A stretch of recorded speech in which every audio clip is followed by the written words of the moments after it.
La nuit du 15 août a été d'une chaleur suffocante à Mexico.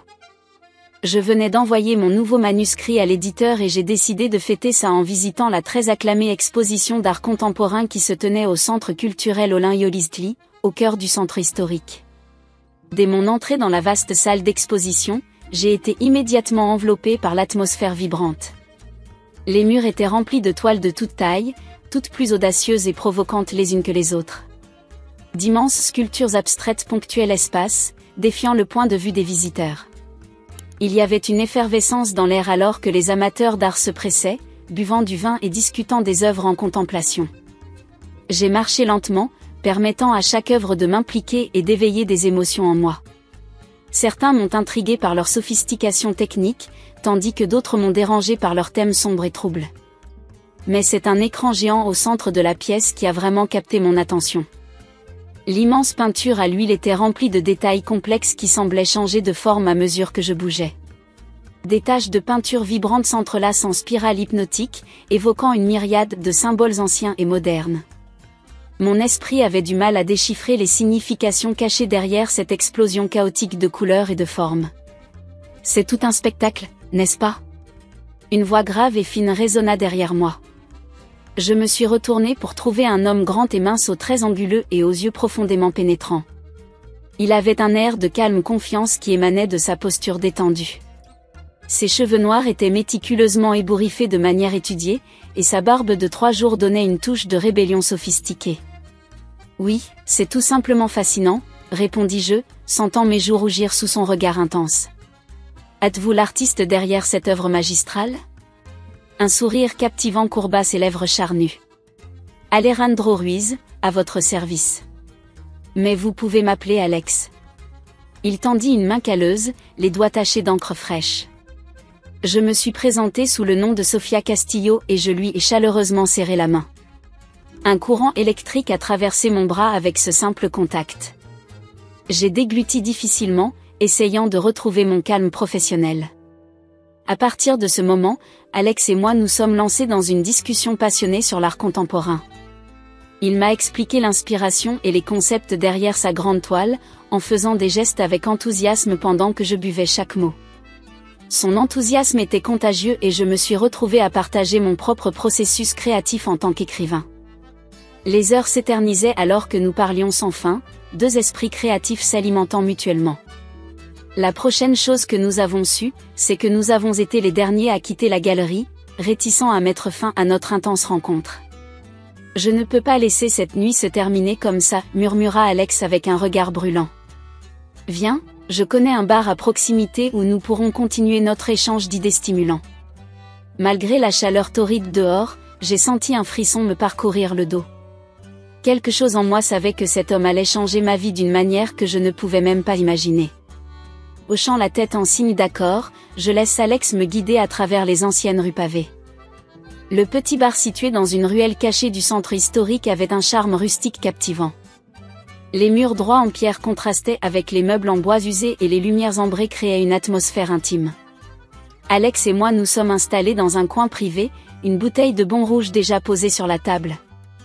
Pour cette nuit inoubliable et pour les nombreuses inspirations à venir, a-t-il levé son verre pour porter un toast, ses yeux verts pétillants. Nos verres tintèrent et nous buvâmes une généreuse gorgée de vin riche.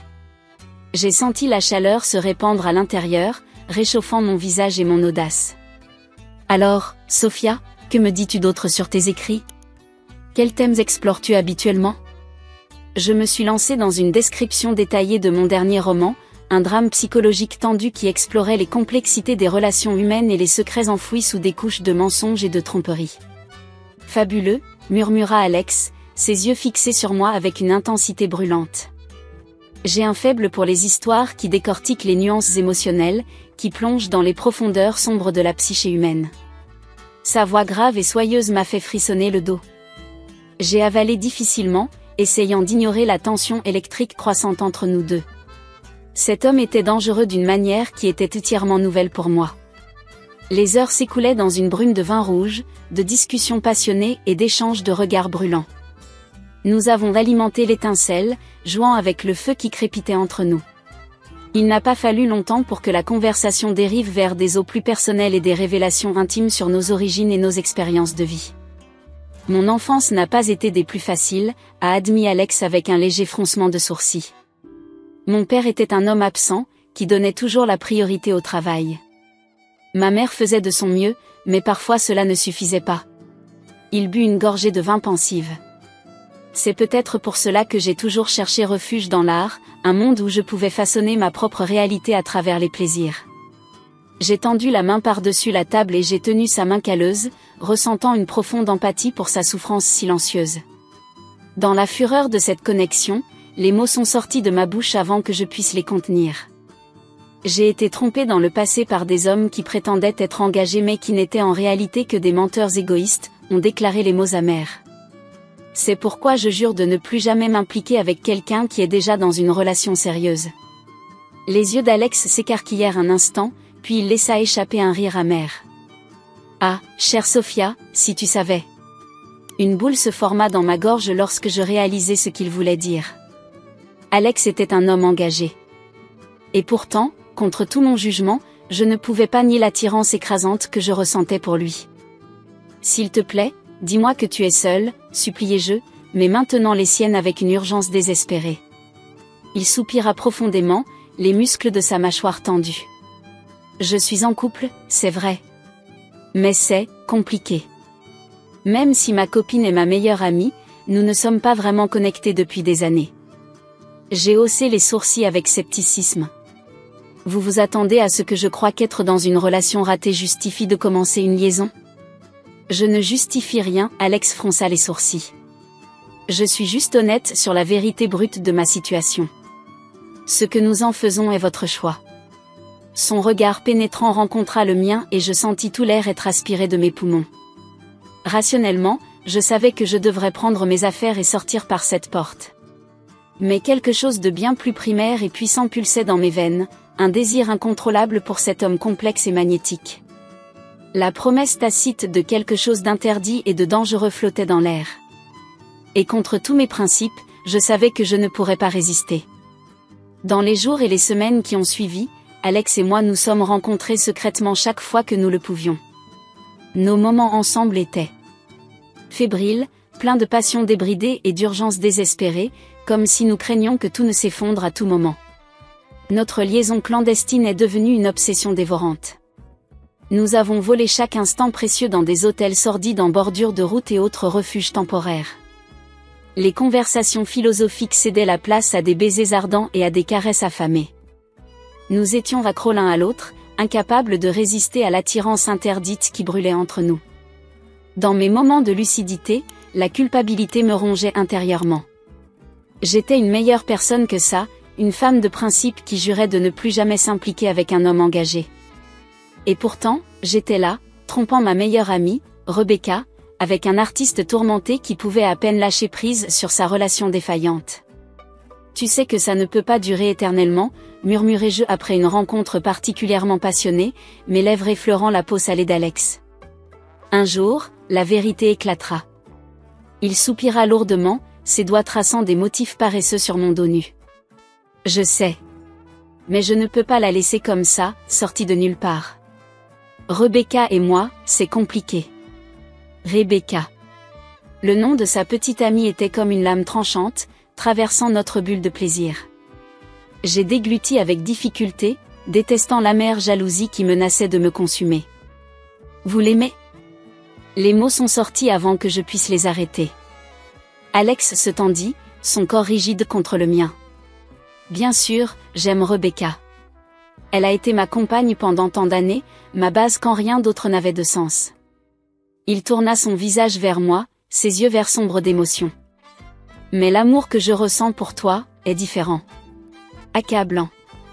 Dévorant. Comme si tu étais l'air que je respire. Son regard enflammé me brûla et je sentis toute pensée rationnelle fondre. Même si c'était mal, j'étais complètement abandonnée à cet homme. Je l'ai attiré dans un baiser profond et désespéré, mes ongles s'enfonçant dans sa peau. Au cours des semaines suivantes, nous nous sommes enfoncés plus profondément dans la folie interdite de notre liaison. Nous étions comme deux noyés, accrochés l'un à l'autre alors que la vérité menaçait de nous entraîner. Jusqu'à ce que, inévitablement, tout s'écroule. Rebecca est arrivée sans prévenir, tandis qu'Alex et moi étions perdus dans un moment de passion aveugle dans son appartement. Elle a franchi la porte d'entrée, son visage se tordant en un masque de douleur et de colère alors qu'elle nous voyait nus et enlacés sur le canapé. « Espèce de salaud de menteur !» cria-t-elle, les larmes coulant sur ses joues. « Pendant tout ce temps, tu m'as trompé avec mon meilleur ami ?» Alex tenta de s'expliquer, bégayant des excuses incohérentes. Mais rien ne pouvait atténuer la trahison viscérale que nous avions commise. Dans le chaos qui a suivi, Rebecca a explosé avec une confession dévastatrice. « Je suis enceinte, idiot. Enceinte de ton enfant. » Le monde tournait autour de moi alors que les mots me parvenaient. Rebecca attendait un bébé d'Alex, l'homme pour qui je m'étais permis de trahir mes propres principes. La culpabilité et la honte m'ont consumé dans une vague écrasante de nausées. Attrapant mes vêtements, je m'enfuis aussi vite que possible, laissant Alex affronter seul la fureur de Rebecca. J'ai couru chez moi en état de choc, des larmes de regret coulant sur mon visage. Comment ai-je pu laisser tout se gâcher à ce point ? Mes sentiments m'avaient aveuglé sur les conséquences dévastatrices de mes actes égoïstes. Cette nuit-là, j'ai enfoui mon visage dans l'oreiller et des sanglots convulsifs ont secoué mon corps. J'avais tout perdu, ma dignité, mon amitié avec Rebecca et toute chance d'avenir avec Alex. La trahison avait finalement été révélée et il n'y avait pas de retour en arrière. Je devrais trouver un moyen d'avancer et de vivre avec les cendres de ce que j'avais détruit. Les semaines suivantes furent marquées par la douleur et le regret. Rebecca ne voulait plus me parler et je ne pouvais pas lui en vouloir. Il avait trahi sa confiance de la pire façon possible. Quant à Alex, il a essayé à plusieurs reprises de me contacter, mais je n'ai pas pu lui faire face. Le souvenir de son visage déformé par la culpabilité lorsque Rebecca a révélé sa grossesse était comme une lame tranchante qui me transperçait le cœur. Je me suis réfugiée dans mon travail, écrivant furieusement pour tenter de faire taire les pensées qui me tourmentaient. Mais malgré tous ces efforts, les mots ne semblaient pas suffisants. J'avais besoin de faire quelque chose de plus, quelque chose de viscéral qui pourrait apaiser le poison amer qui se répandait en moi. C'est à ce moment-là que l'idée m'est venue, un moyen de canaliser ma colère, tout en exposant au monde les mensonges et les trahisons d'Alex. Je m'assis à mon bureau, les doigts volants sur le clavier tandis que je tressais les fils de notre histoire tortueuse dans un sombre tissu de fiction. Les mots jaillissaient de moi en un flot incessant, une histoire urgente de passion interdite, de tromperie et de vengeance explosive. J'ai modélisé les personnages avec les traits reconnaissables d'Alex, Rebecca et moi-même, mais je les ai déformés en versions plus sombres et plus inquiétantes. Le peintre infidèle était un coureur de jupons compulsif, sa petite amie enceinte une victime naïve et son amante une séductrice sans cœur à l'affût. J'ai travaillé avec acharnement, révisant et perfectionnant chaque mot jusqu'à ce que l'intrigue bouillonne des mêmes émotions viscérales que j'avais ressenties. Cependant, non content de vider mes démons sur la page, j'ai décidé d'aller encore plus loin dans mon plan de vengeance. De manière anonyme, j'ai envoyé mon manuscrit provocateur à plusieurs éditeurs, affirmant qu'il s'agissait d'une histoire inspirée de faits réels. Comme prévu, la nature explosive du matériau a immédiatement suscité un intérêt. Plusieurs maisons d'édition se sont lancées dans une guerre d'enchères, les spéculations sur la véritable identité de l'auteur anonyme générant une frénésie publicitaire. Finalement, j'ai accepté une offre lucrative et j'ai vu mon roman immoral publié et distribué sous le titre provocateur, Maîtresse traîtresse. Les critiques étaient mitigées, allant de l'éloge de son honnêteté émotionnelle brute à de féroces condamnations morales. Mais cela n'avait pas d'importance, ma vengeance caustique contre Alex et Rebecca avait été rendue publique au monde, exposant leur trahison voilée aux yeux de tous. La controverse s'est répandue comme une traînée de poudre dans la communauté artistique de Mexico. Bientôt, Alex a été interpellé par des sponsors en colère et confronté à d'horribles allégations de mauvaise conduite personnelle. Son nom a été traîné dans la boue, des projets importants étant annulés lorsque des galeries réputées ont refusé de s'associer avec lui à la suite du scandale. Une partie malade de moi se délectait de son malheur, c'était une vengeance pour tout ce que lui et Rebecca m'avaient fait subir. Mais au fond, je savais que j'avais franchi une ligne morale dont je ne pourrais jamais revenir. Ma soif de vengeance aveugle m'avait transformé en quelque chose d'aussi sombre que les mensonges et les trahisons que je condamnais. C'est lorsque j'ai appris les terribles conséquences que mes représailles irréfléchies avaient provoquées que mon monde s'est véritablement effondré. Le stress du scandale public avait conduit Rebecca à accoucher prématurément, et elle et le bébé s'étaient battus pour leur vie dans les jours qui ont suivi la naissance. Assise à côté du lit d'hôpital, regardant la petite enfant lutter héroïquement sur les innombrables machines qui la maintenaient en vie, j'ai senti une vague de nausée me consumer. Que avais-je fait? Dans mon égoïsme furieux, j'avais mis des vies innocentes en danger, tout cela à cause d'un désir viscéral de me venger. Rebecca ne me parlerait plus jamais, bien sûr. Et Alex, eh bien, il avait été le catalyseur de mes actes odieux, mais j'étais allé trop loin. D'une manière ou d'une autre, je devrais trouver un moyen de sortir de l'obscurité dans laquelle j'avais sombré avant qu'elle ne me consume complètement. Les mois suivants furent marqués par la culpabilité et le dégoût de soi. Le prix de ma vengeance astucieuse avait été plus élevé que je n'aurais jamais pu l'imaginer. Rebecca et le bébé ont réussi à se remettre des revers de l'accouchement, Dieu merci, mais l'amitié entre nous a été irrémédiablement détruite. Alex a essayé d'innombrables fois de me contacter, implorant une chance de s'expliquer, mais j'étais trop gênée pour lui faire face. Au milieu de cette tourmente émotionnelle, j'avais perdu tout ce qui comptait, le respect de moi-même, mes amitiés les plus précieuses et tout espoir d'aimer à nouveau. Je me suis retirée plus loin dans mon travail, réécrivant et éditant furieusement dans le but de retrouver mes racines d'écrivain. Mais les mots semblaient vides et sans vie sur la page. Alex, à son tour, payait un prix terrible pour les conséquences de notre relation tortueuse. Son nom et sa réputation avaient été ruinés par le scandale provoqué par ma romance, vengeresse révélant notre trahison. Des galeries prestigieuses l'avaient abandonné, d'importants sponsors avaient rompu leurs liens et les commandes artistiques qui remplissaient ses calendriers s'étaient complètement taries. Un soir, je me suis traînée jusqu'à un bar pourri du quartier difficile d'Alex, déterminée à l'affronter une fois pour toutes. Je l'ai trouvé affalé sur un tabouret, mal rasé et avec les yeux injectés de sang de quelqu'un qui souffre d'une perpétuelle gueule de bois. « Salut, Alex » réussis-je d'une voix étranglée. « Puis-je vous rejoindre ?» Il me regarda avec des yeux flous, le choc s'inscrivant sur son visage fatigué. « Sophia ? Que fais-tu ici ? » Je suis venue m'excuser, les mots sortirent en désordre. Pour tout. Mon livre, les mensonges, les conséquences dévastatrices causées par ma bêtise. Secouant légèrement la tête, Alex laissa échapper un rire amer. Ne t'excuse pas. J'ai mérité chaque instant de ce malheur. Il but une grande gorgée de son verre. C'est moi qui devrais t'excuser, Sophia. Pour t'avoir impliquée dans tout ce sordide désordre. Tu méritais tellement mieux. Je tendis la main et touchai doucement sa main, sa chaleur familière envoyant un pincement nostalgique dans ma poitrine. Alex, j'ai agi par vengeance aveugle alors que j'aurais dû être la voix de la raison. Il n'y a aucune justification pour le terrible mal que j'ai causé. Il secoua la tête avec un profond soupir. Rebecca ne me pardonnera jamais ça. Elle est le bébé. Sa voix s'éteignit lorsqu'elle mentionna son fils. C'est ruiné entre nous.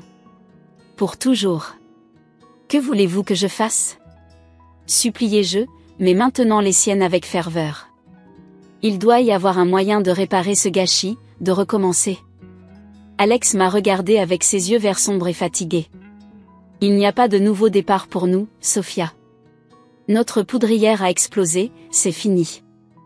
Tout ce que nous pouvons faire, c'est ramasser les morceaux et passer à autre chose. Ces mots m'ont frappé avec la force d'un coup de poing dans le ventre. La dure réalité était qu'il n'y avait aucune échappatoire, aucun moyen de réparer les horribles dégâts causés par nos choix égoïstes. Nous devrons vivre avec nos cicatrices et reconstruire nos vies seules. J'ai laissé Alex dans sa misère cette nuit-là, errant sans but dans les rues humides de Mexico. Les larmes coulèrent librement sur mon visage alors que la vérité me frappait enfin. J'étais devenue exactement le genre de personne que j'avais toujours juré de ne jamais devenir, une briseuse de cœur, ne vivant que pour satisfaire ses propres désirs ignobles. La honte brûlait dans mes veines, un rappel perpétuel des dommages collatéraux que mon obsession interdite pour Alex avait causés aux personnes que j'aimais autrefois. s'il y avait le moindre espoir de rédemption, de reconstruire ma vie après les décombres sanglants de cette tragédie, il me faudrait subir une transformation totale de mon caractère. Arrêter d'être une amante égoïste et devenir une femme au vrai principe. Ce serait un chemin long et douloureux, mais le seul qui pourrait m'apporter à terme une paix intérieure. Les mois suivants ont été un voyage solitaire d'introspection et de guérison intérieure. Je me suis temporairement éloignée du monde littéraire, déterminée à retrouver le chemin de la femme intègre que j'étais autrefois. J'ai passé de longues heures à méditer, face aux démons intérieurs qui m'avaient poussé à franchir tant de limites morales avec Alex. J'ai réalisé que mon désir égoïste de vengeance et de rétribution n'était qu'un symptôme de quelque chose de beaucoup plus profond, mon propre sentiment de faible estime de moi et d'insécurité généralisée. Des années de trahison par des hommes sans âme avaient fait de moi une personne amère et méfiante, attendant toujours qu'une autre déception se cache. Quand Alex est entré dans ma vie, cette partie sombre et incertaine de moi lui a permis de me consumer complètement. Même si je savais qu'il était en couple, je n'ai pas pu résister à l'attirance interdite que je ressentais pour lui. Et quand tout s'est effondré, au lieu de gérer les conséquences de mes actes comme une femme mûre, j'ai laissé mon côté vengeur prendre le contrôle. J'avais besoin de trouver un moyen d'évacuer cette toxine de manière saine, pour me racheter des erreurs qui avaient envahi ma vie. Et puis, après des mois de réflexion, la solution m'est venue à travers l'art que j'aimais le plus, l'écriture. Je me suis assis devant l'ordinateur portable, les doigts posés sur les touches, et j'ai laissé tout couler d'un coup, toute la douleur, les insécurités et les regrets accumulés au cours des derniers mois. Les mots sortaient dans des coupes, l'encre devenant mon sang sur la page.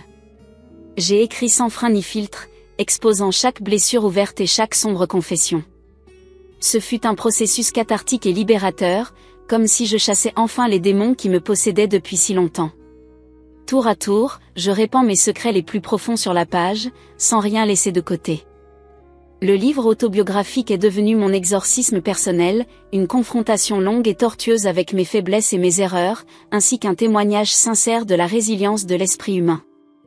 Je l'ai simplement intitulé « Treacherous Lover », une reconnaissance audacieuse et ironique du tristement célèbre surnom que j'avais gagné.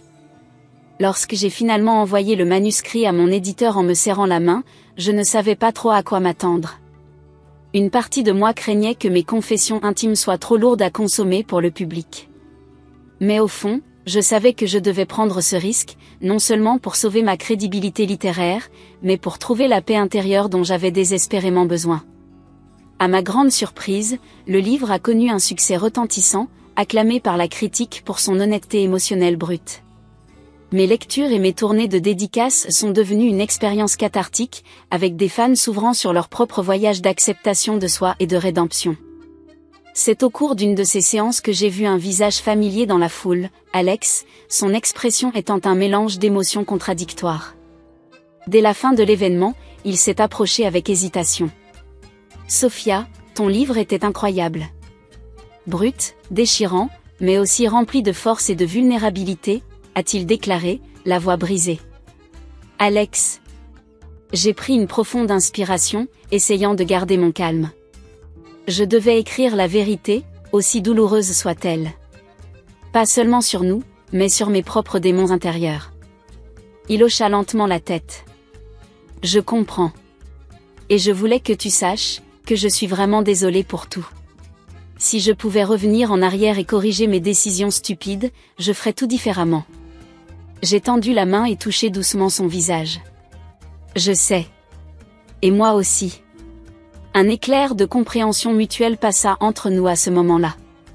Nous étions deux âmes blessées, changées à jamais par les cicatrices de nos passions interdites. Mais il y avait aussi de l'espoir, la promesse d'avancer sur un chemin plus brillant.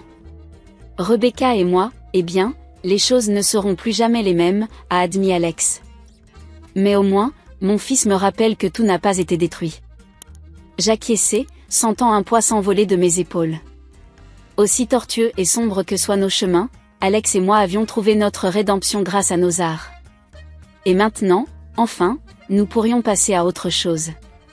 Les mois suivants furent un voyage de guérison lente mais régulière.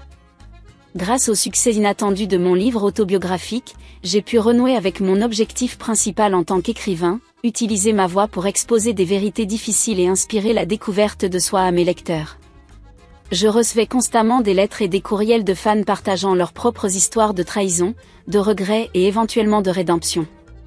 Beaucoup ont dit que mes paroles crues et honnêtes les avaient aidés à faire face à leurs propres démons intérieurs. Pour moi, il n'y avait pas de plus grand honneur que d'être ce genre de phare pour les âmes tourmentées. Durant cette période de renaissance créative et personnelle, Alex et moi nous sommes lentement réconciliés. Notre amitié, bien sûr, ne serait plus jamais la même après tout ce que nous avions vécu. Mais c'était réconfortant d'avoir quelqu'un qui comprenait mes blessures intérieures et le voyage solitaire que chacun de nous avait entrepris pour trouver la paix intérieure. Dans un rare moment de vulnérabilité, Alex m'a raconté à quel point ses efforts pour reconstruire ses liens avec son fils avaient été un processus lent et souvent pénible. Rebecca lui permettait des visites supervisées, mais elle ne pouvait toujours pas lui faire face sans qu'une vague de ressentiment et de déception ne l'envahisse. Parfois, je regarde les yeux curieux du petit Matteo et je me demande comment je pourrais risquer de perdre tout cela à cause d'une affaire insensée, a déploré Alex en essuyant une larme solitaire. J'ai aimé Rebecca, mais d'une manière usée et routinière. Puis tu es entrée dans ma vie comme un ouragan, Sophia, et tout ce qui était solide s'est effondré. Je lui serrai doucement la main, me rappelant à quel point notre connexion initiale avait été séduisante, deux esprits passionnés et libres trouvant du carburant l'un dans l'autre. Comment aurais-je pu deviner que ces étincelles se transformeraient en un incendie incontrôlable? J'étais aussi aveugle et égoïste, admis-je avec un profond soupir. Au lieu d'être la voix de la raison, je me laisse emporter par la vengeance et les obsessions toxiques. J'ai blessé des innocents sur mon chemin de découverte de moi-même. Alex secoua la tête. Nous faisons tous des erreurs, Sophia. Ce qui compte, c'est ce que nous en apprenons. Ces mots simples messages m'ont fortement marqué. Aussi sombres et tortueuses que nos décisions aient été au fil des années, nous étions devenus de meilleures personnes plus conscientes d'elles-mêmes, plus résilientes et déterminées à vivre selon nos principes les plus profonds. Au cours des mois suivants, Alex et moi nous sommes soutenus mutuellement alors que nous reconstruisions nos vies à partir des ruines de notre liaison tumultueuse. Il a réussi à regagner progressivement la confiance de Rebecca et à établir une routine de visite régulière avec Matteo. Quant à moi, je me suis lancée à corps perdu dans de nouveaux projets littéraires, cette fois avec un accent renouvelé sur la description de la vérité derrière les complexités du cœur humain. Chaque fois que je me sentais hésitant ou tenté de tomber dans de vieux schémas sombres, je me souvenais des leçons difficiles mais précieuses que nous avions apprises. L'amour, aussi intense soit-il, ne pourra jamais justifier la trahison et les mensonges. Et la vengeance, aussi tentante qu'elle puisse paraître, n'a fait que créer encore plus de cicatrices et de douleurs. Non, à partir de maintenant, mon engagement sera une honnêteté impitoyable envers moi-même et envers les autres. Je partagerai mes vulnérabilités et mes regrets avec le monde, dans l'espoir d'inspirer plus de compassion et de conscience de soi. Car en fin de compte, ce sont ces vérités nues qui nous ont libérés des prisons que nous nous étions infligées.